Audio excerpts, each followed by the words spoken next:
ಚಿಕ್ಕಬಳ್ಳಾಪುರ ಜಿಲ್ಲಾ ಪಂಚಾಯಿತಿಯ ಮುಖ್ಯ ಲೆಕ್ಕಾಧಿಕಾರಿಗಳ ಕಾರು ಚಾಲಕ ಬಾಬು ಆತ್ಮಹತ್ಯೆ ಮಾಡಿಕೊಂಡಿರುವಂತಹ ಪ್ರಕರಣ ಈಗಾಗಲೇ ಕೂಡ ಬಹಳಷ್ಟು ಸದ್ದನ್ನ ಮಾಡ್ತಾ ಇದೆ. ಇವತ್ತು ಮೃತ ಬಾಬು ಅವರ ನಿವಾಸಕ್ಕೆ ಇವತ್ತು ಚಿಕ್ಕಬಳ್ಳಾಪುರದ ಶಾಸಕರಾಗಿರ್ತಕ್ಕಂಥ ಪ್ರದೀಪ್ ಈಶ್ವರ್ ಅವರು ಭೇಟಿಯಾಗಿದ್ರೆ ಅವ್ರನ್ನ ನಾವೇ ಮಾತಾಡಿಸುವಂತ ಪ್ರಯತ್ನವನ್ನು ಮಾಡ್ತೀನಿ. ಸರ್, ಘಟನೆ ಆಗಿ 3 ದಿವಸ ಆಯಿತು. ಅವ್ರ ಮನೆಯವರು ಬಹಳಷ್ಟು ನೊಂದಿದ್ರು. ಇವತ್ತು ಅವ್ರ ಮನೆಗೆ ತಾವು ಭೇಟಿಯಾಗಿದ್ರು. ಯಾವ ರೀತಿಯ ಸ್ವಾಂತವನದ ಮಾತುಗಳನ್ನು ಹೇಳಿ? ಬಾಬು ಅನ್ನೋ ಹುಡುಗ ನನ್ನ ಕ್ಷೇತ್ರದ 12ನೇ ವಾರ್ಡ್ನ ನಿವಾಸಿ, ದಲಿತ ಸಮುದಾಯದ ಹುಡುಗ. ಅವ್ರ ಶ್ರೀಮತಿಯವರು ಎಸ್ ಟಿ ಸಮುದಾಯದ ಹುಡುಗಿ, ಗೌರಿಬಿದನೂರಿನ ಇಡಗನೂರಿನವರು. ಸೊ ಆ ಕುಟುಂಬಕ್ಕೆ ಆ ಹುಡುಗ ಡೆತ್ ನೋಟ್ ಬರೆದು ಸಾವನ್ನಪ್ಪಿದ್ದಾನೆ.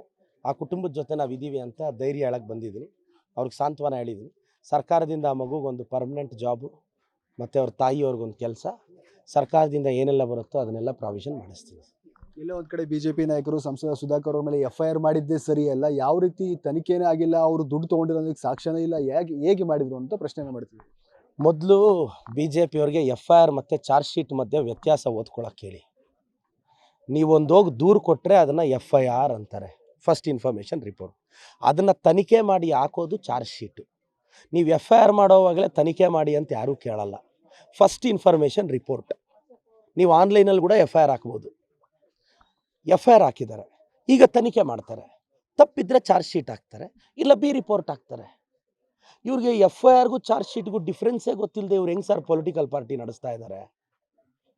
FIR ಅಂದರೆ ನಾವೊಂದು ದೂರು ಕೊಟ್ಟರೆ ತಗೊಳ್ಳೋದು, ಅದು ಸರಿ ಇದ್ದರೆ ಚಾರ್ಜ್ ಶೀಟ್ ಮಾಡ್ತಾರೆ, ತಪ್ಪಿದ್ರೆ B ರಿಪೋರ್ಟ್ ಮಾಡ್ತಾರೆ. ಅದಕ್ಕೆ ಈ BJP ಅಸಮರ್ಥರಿಗೆ, ಅಯೋಗ್ಯರಿಗೆ FIR ಚಾರ್ಜ್ ಶೀಟು ಡಿಫ್ರೆನ್ಸ್ ಓದಕ್ಕೆ ಹೇಳಿ. ಎಲ್ಲ ಒಂದು ಕಡೆ ಬಿಜೆಪಿ ಅವರು ಹೆಸರು ತೆಗ್ದಿಲ್ಲ ಅಂದರೆ ನಾಳೆ ಚಿಕ್ಕಬಳ್ಳಾಪುರದಲ್ಲಿ ದೊಡ್ಡ ಮಟ್ಟದ ಪ್ರತಿಭಟನೆ ಮಾಡ್ತೀವಿ ಅಂತ ಎಚ್ಚರಿಕೆ ಕೊಡ್ತಾರೆ. ಚಿಕ್ಕಬಳ್ಳಾಪುರ ಅಲ್ಲ, ಸ್ಟೇಟ್ ಎಲ್ಲ ಮಾಡಕ್ಕೆ ಹೇಳಿ.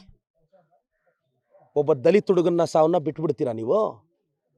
ಒಂದು ಜಿಲ್ಲಾಧಿಕಾರಿಗಳ ಕಚೇರಿ ಹತ್ರ ಹ್ಯಾಂಗ್ ಮಾಡ್ಕೊಂಡು ಸತ್ತೋದ್ರೆ ಅವ್ರ ತಾಯಿ, ಅವ್ರ ಹೆಂಡತಿ, ಅವ್ರ ಮನೆ ಕಣ್ಣೀರು ಯಾವನು ಒರೆಸ್ತಾನಂತೆ? ಈ BJP ಅವ್ರ ಅಪ್ಪನ ಒರೆಸ್ತಾನಂತ? ಅದೇ ಮೇಲ್ವರ್ಗದವ್ನು ಹಂಗೇನಾದರೂ ಸೂಸೈಡ್ ಮಾಡ್ಕೊಂಡಿದ್ದಿದ್ರೆ ಬೆಂಕಿ ಹಾಕೋರು ಇವತ್ತು ಸಿಟಿಗಳಿಗೆ. ದಲಿತರಲ್ವಾ? ಏನು ಮಾಡೋಕ್ಕಾಗುತ್ತೆ? ದಲಿತರು, ಶೋಷಿತರು ನಾವೆಲ್ಲ ಶೋಷಿತ್ರಣ. ಸಾಯೋರು ಸಾಯ್ಬೋದು. 6 ವರ್ಷದಿಂದ ವಿನಯ್ ಅನ್ನೋ ಹುಡುಗನ್ನ ರೋಡಲ್ಲಿ ಹೊಡೆದು ಸಾಯಿಸಾಕಿದ್ರು. ಏನೂ ಮಾಡೋಕ್ಕಾಗಲಿಲ್ಲ ನಮ್ಮ ಕೈಲಿ, ಯಾಕೆಂದರೆ ನಾವು ಶೋಷಿತರು. ಏನೂ ಮಾಡೋಕ್ಕಾಗಲಿಲ್ಲ. ಒಬ್ಬ ದಲಿತ ಹುಡುಗ ಅವನ ಹ್ಯಾಂಡ್ ರೈಟಿಂಗಲ್ಲಿ ಡೆತ್ ನೋಟ್ ಬರೆದಿದ್ದಾನೆ, ಆದರೂ ನಮ್ಮ ಕೈಲಿ ಏನೂ ಮಾಡೋಕ್ಕಾಗ್ತಿಲ್ಲ, ಯಾಕೆಂದರೆ ದಲಿತರು ನಾವು. ಹಣೆ ಬರನೇ ಇಷ್ಟು. ಏನು ಮಾಡೋದು? ನಾವೆಲ್ಲ ಮೇಲ್ವರ್ಗದಲ್ಲಿ ಹುಟ್ಟಿದಿದ್ರೆ ಇಷ್ಟೊತ್ತಿಗೆ ನ್ಯಾಯ ಸಿಗೋರು ಎಲ್ಲ ಓಡ್ಬರೋರು ಮನೆ ಹತ್ರಕ್ಕೆ. ಎಲ್ಲ ಪ್ರಕರಣವನ್ನ ಕಾಂಗ್ರೆಸ್ ತಮ್ಮ ರಾಜಕೀಯಕ್ಕೆ ಬಳಸ್ಕೊಳ್ತಿದೆ. ವಿನಾಕಾರಣ ಶಾಸಕರು, ಮಂತ್ರಿಗಳು ಹಸ್ತಕ್ಷೇಪ ಮಾಡ್ತಿದ್ದಾರೆ, ಫೋರ್ಸ್ ಮಾಡ್ತಿದ್ದಾರೆ. ನಾನು ಸಂಸದರನ್ನ ವಿನಂತಿಸ್ತೀನಿ, ಅವ್ರಿಗೆ ತಾಕತ್ತಿದ್ರೆ CBI ಕೊಡಕ್ಕೆ ಹೇಳಿ. ಅವ್ರದ್ದೇ ಗೌರ್ಮೆಂಟ್ ತಾನೆ. ಆ ಹುಡುಗನ ಸಾವಿಗೆ ಏನು ಅಂತ CBI ಅವರೇ ಆನ್ಸರ್ ಹೇಳಿ. ನಾವೇನಾದರೂ ಒತ್ತಡ ಏರಿದ್ರೆ ಅದನ್ನು ಪ್ರೂವ್ ಮಾಡಲಿ. ಅಲ್ಲ ಸರ್, ಆ ಹುಡುಗ ಅವ್ರ ವೈಫು, ಅವ್ರ ಬ್ರದರು, ಅವ್ರ ತಾಯಿ ಕೊಟ್ಟಿರೋ ಕಂಪ್ಲೇಂಟು. ಅವ್ರ ಕಂಪ್ಲೇಂಟಲ್ಲಿ ಏನು ಕೊಟ್ಟಿದ್ದಾರೆ ಗೊತ್ತೇನಣ್ಣ? ಆ ಹುಡುಗ ಡೆತ್ ನೋಟಲ್ಲಿ ಏನು ಬರೆದಿದ್ದಾನೋ ಅದನ್ನು ಬರೆದಿರೋದಣ್ಣ. ಇವ್ರೇನು ಸ್ವಂತ ಬರ್ದಿಲ್ಲಲ್ಲ. ಡೆತ್ ನೋಟ್ ನಿಮ್ಮ ಮುಂದೆ ಪ್ರೂಫ್ ಇದೆ ಅಲ್ಲ, ಅದನ್ನು FSL ಕಳಿಸಿದೀವಲ್ಲ. ನಾನು ಹಸ್ತಕ್ಷೇಪ ಮಾಡಲ್ಲ, ನಾನು ಸಂಸದರು ಮಾಡಿರೋ ತಪ್ಪು ನಾನು ಮಾಡಲ್ಲ. ನಾನೇ ಪವರ್ ತೋರಿಸ್ಬೇಕು ಅಂದರೆ ಬೇರೆ ಥರ ಇರುತ್ತೆ. ಆದರೆ ಸಾವಲ್ಲಿ ನಾನು ರಾಜಕಾರಣ ಮಾಡೋಕ್ಕೆ ಇಷ್ಟಪಡಲ್ಲ. ಕುಟುಂಬದವ್ರ ಜೊತೆ ಯಾವ ರೀತಿ ನಿಲ್ಲಬೇಕು ಅಂತ ಅಂದ್ಕೊಂಡಿದ್ದೀನಿ. ನಾನು ಆ ಮಗುಗೆ ಪರ್ಮನೆಂಟ್ ಜಾಬ್ ಕೊಡಿಸ್ತೀನಿ, ಅವ್ರ ಬ್ರದರ್ ಜೊತೆ ನಿಲ್ತೀನಿ. ಅವ್ರ ಅಕ್ಕ ಗಾರ್ಮೆಂಟ್ಸಲ್ಲಿ ಕೆಲಸ ಮಾಡ್ತಿದ್ರೆ ಸರ್ಕಾರಿ ಕೆಲಸ ಕೊಡ್ತೀನಿ. ಗೌರ್ಮೆಂಟಿಂದ 8.5 ಲಕ್ಷ ಬರುತ್ತೆ, ಅದು ಕೊಡಿಸ್ತೀನಿ. 25 ಲಕ್ಷ ಒದ್ದು ರಿಕವರ್ ಮಾಡಿಸ್ತೀನಿ.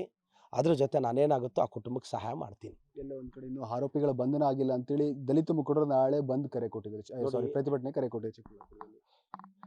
ದಲಿತ ಸಮುದಾಯದ ಹುಡುಗ ದಲಿತ ಸಂಘಟನೆಗಳು ಮಾಡ್ತಿದೆ, ಬೇಡ ಅನ್ನಕ್ಕೆ ನಾನು ಯಾರು? ಯಾಕೆ ಅವ್ರ ಸಮುದಾಯದ ಹುಡುಗ ಸತ್ತೋದ್ರೆ ನ್ಯಾಯ ಕೇಳಬಾರ್ದು ಅವರು? ಬೇರೆಯವ್ರಿಗೊಂದು ನ್ಯಾಯ, ದಲಿತರಿಗೊಂದು ನ್ಯಾಯನಾ? ಬೇರೆ ಸಮುದಾಯದವ್ರು ತೀರೋಗಿದ್ರೆ ಬಿಡ್ತಿದ್ರೆ ಅವರು? ಸ್ಟೇಟ್ಗಳಿಂದ ಓಡ್ ಬರೋರು ಪ್ರೆಸ್ ಮೀಟ್ಗಳಿಗೆ ಅಲ್ವಾ? ಸ್ಟೇಟ್ಗಳಿಂದ ಓಡ್ ಬಂದು ಓ ಅಂತ ಊರೆಲ್ಲ ಬಂದಾಗೋದು. ದಲಿತ ಹುಡುಗ ಅಲ್ಲ, ಮಾಡಲಿ ಬಿಡಿ ದಲಿತ ಸಂಘಟನೆಗಳು. ಬೇಡ ಅನ್ನಕ್ಕೆ ನಾನು ಯಾರು? ಮಾರಲಿ ನಾನು ಅವ್ರ ಜೊತೆ ನಿಲ್ತೀನಿ. ದಲಿತ ಹುಡುಗನ ನ್ಯಾಯ ಸಿಗಬೇಕು, ಫೈಟ್ ಮಾಡಲಿ. ಇಲ್ಲ ಅನ್ನಕ್ಕೆ ನಾನು ಯಾರು ಅಲ್ವಾ? Thank you sir. ಇದಿಷ್ಟು ಇವತ್ತು ಶಾಸಕ ಪ್ರದೀಪ್ ಈಶ್ವರ್ ಅವರ ಮಾತುಗಳು. ಕ್ಯಾಮರಾ ಪರ್ಸನ್ ಪ್ರಕಾಶ್ ಜೊತೆ ಮುದ್ದು ಕೃಷ್ಣ, ಪಬ್ಲಿಕ್ TV, ಚಿಕ್ಕಬಳ್ಳಾಪುರ.